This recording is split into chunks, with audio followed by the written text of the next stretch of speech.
Russia અને Ukraine વચ્ચેના યુદ્ધને લઈને અભ્યાસ કરવા ગયેલા વિદ્યાર્થીઓ ફસાયા છે, જેમાં સુરતના વિદ્યાર્થીઓ યુક્રેનની રોમાનિયાની બોર્ડર પર ફસાયા હોય તેઓ 2 દિવસથી સંપર્ક ન થતા પરિવારોમાં ચિંતા વ્યાપી ગઈ છે અને વાલીઓએ સુરત જિલ્લા કલેક્ટર કચેરીએ પહોંચી રજૂઆત કરી હતી.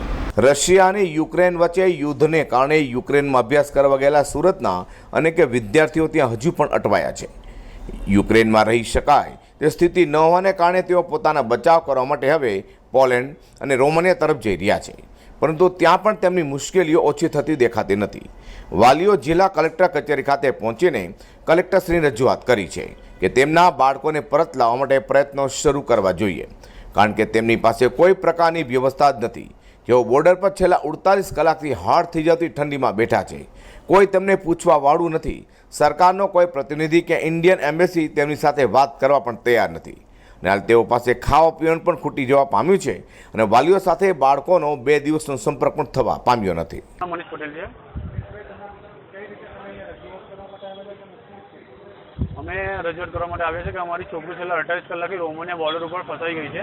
તો રોમાનિયા બોર્ડરથી એમને યુક્રેન બોર્ડરમાંથી રોમાનિયા બોર્ડરમાં એમને લેવામાં આવે. મારું નામ બેબીનું નામ છે ફેની પટેલ.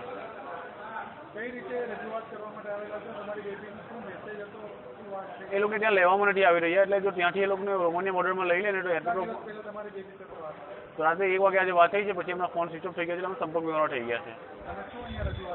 અમે રજૂઆત એટલું કરવા આવ્યા છીએ કે રોમાનિયા બોર્ડર ઉપર એમને લઈ લે.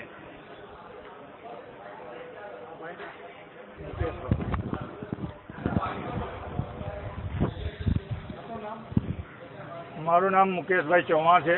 મારી બેબીનું નામ કિંજલબેન મુકેશભાઈ ચૌહાણ છે.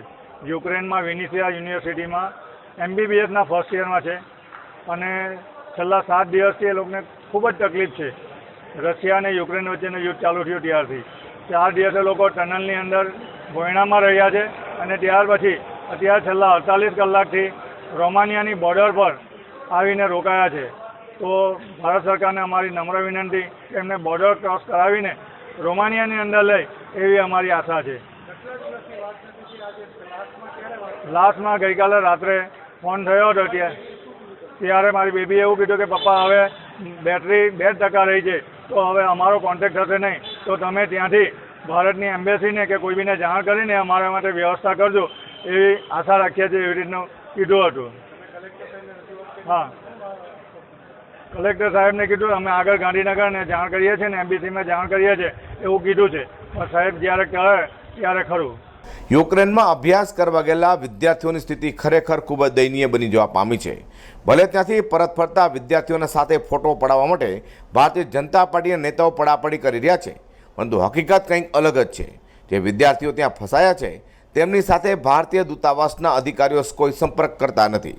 જ્યાં તેમના સંપર્ક નંબર પર ફોન કરવામાં આવી રહ્યા છે ત્યાં તેઓ ફોન ઉપાડતા જ નથી. બાળકો કેવી સ્થિતિમાં છે એ અંગે કોઈ પણ તપાસ કરી રહ્યા નથી. આવી દયનીય સ્થિતિમાં વિદ્યાર્થીઓની મુશ્કેલીઓ વધી રહી છે. અઝર કુરેશી સાથે પ્રકાશવાળા.